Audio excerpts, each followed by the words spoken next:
எல்லா புகழும் இறைவனுக்கே. Welcome to Noornisa kitchen. எல்லாரும் எப்படி இருக்கீங்க ஃப்ரெண்ட்ஸ்? இன்றைக்கி நம்ம சேனலில் காலிஃப்ளவர் கிரேவி தாங்க செய்ய போகிறோம். இந்த கிரேவி பார்த்திங்கன்னா சப்பாத்தி, புரோட்டா, நான் எல்லாத்துக்கும் சைடிஸாக யூஸ் பண்ணிக்கலாங்க. ரொம்பவே டேஸ்டியாக இருக்கும். எப்படி செய்யுதுன்னு பார்க்கலாங்க. வீடியோக்குள்ளே போகிறதுக்கு முன்னாடி நம்ம சேனலை சப்ஸ்கிரைப் பண்ணி பெல் ஐக்கான் கிளிக் பண்ணிக்கோங்க. பெல் ஐக்கான் கிளிக் பண்ணிவிட்டு ஆல் நோட்டிஃபிகேஷன் கொடுத்துக்கோங்க. வாங்க வீடியோக்குள்ளே போகலாம். இப்போ நம்ம செய்ய ஆரம்பிச்சிடலாங்க. கேஸ் ஸ்டவ் ஆன் பண்ணி கடாயில் 2 ஸ்பூன் எண்ணெய் ஊற்றிக்கலாங்க. 1 ஸ்பூன் உப்பு, 1/2 ஸ்பூன் மஞ்சத்தூள், 1/2 ஸ்பூன் மிளகாத்தூள் சேர்த்து நல்லா மிக்ஸ் பண்ணி விட்டுடலாம்.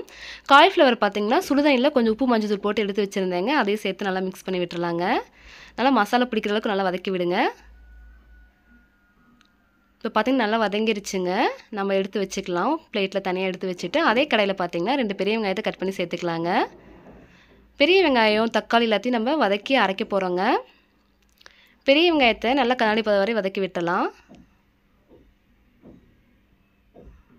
நல்லா வதங்கிருச்சுங்க. நம்ம பெரிய தக்காளியை 3 தக்காளியை கட் பண்ணி சேர்த்துக்கலாங்க. 10 முந்திரி பருப்பு சேர்த்துக்கலாம். இதையும் நம்ம நல்லா வதக்கி விட்டுறலாங்க. நல்லா வதங்கினதுக்கப்புறம் கேஸ் ஸ்டவ் ஆஃப் பண்ணிவிட்டு நல்லா சூடு ஆறுனதுக்கப்புறம் மிக்ஸி ஜாரில் அரைச்சி எடுத்துக்கலாங்க. இப்போ நம்ம அதே கடாயில் கிரேவி செய்ய ஆரம்பிச்சிடலாங்க. 4 ஸ்பூன் எண்ணெய் ஊற்றிக்கோங்க. பட்டை, கிராம்பு, ஏலக்காய் தாளிச்சிக்கலாங்க. ஒரு பச்சை மிளகாய் சேர்த்துக்கலாங்க. ஒரு கத்து கருவேப்பிலையிலையும் சேர்த்துக்கோங்க. நல்லா பொரிஞ்சிருச்சுங்க. இப்போ நம்ம 1 ஸ்பூன் இஞ்சி பூண்டு பேஸ்ட்டை நல்லா பச்சை வாசனை போகிற வரை வதக்கி விட்டுறலாம். இப்போ நம்ம வெங்காய தக்காளியில் அரைச்சி வச்சுருக்கோம்லங்க, அதை சேர்த்துக்கலாங்க. அதை சேர்த்துட்டு நம்ம கிரேவிக்கு தேவையான மசாலா சேர்த்துக்க போகிறோங்க. 2 ஸ்பூன் மல்லித்தூள் சேர்த்துக்கோங்க. 1 ஸ்பூன் மிளகாத்தூள், 1/2 ஸ்பூன் மஞ்சத்தூள் சேர்த்துக்கலாங்க. 1 ஸ்பூன் ஜீரகத்தூள், 1 ஸ்பூன் மிளகுத்தூள் சேர்த்துக்கலாம். இப்போ மசாலா நல்லா மிக்ஸ் பண்ணி விட்டுடலாங்க. மசாலா நல்லா மிக்ஸ் பண்ணி விட்டுட்டு நம்ம வதக்கி வச்சுருக்க காலிஃப்ளவர் சேர்த்துக்கலாங்க. காலிஃப்ளவர் கிரேவிக்கு தேவையான உப்பு சேர்த்துக்கலாங்க.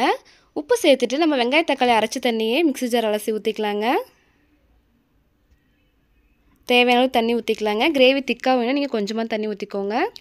நம்ம காலிஃப்ளவர் வதக்கி தாங்க இதில் சேர்த்துருக்கோம் ஏற்கனவே, அதனால் ரொம்ப நேரம் வேக விட தேவையில்லைங்க. ஒரு 5 நிமிஷம் கிரேவி திக்காகிற அளவுக்கு வெந்தால் போதும்.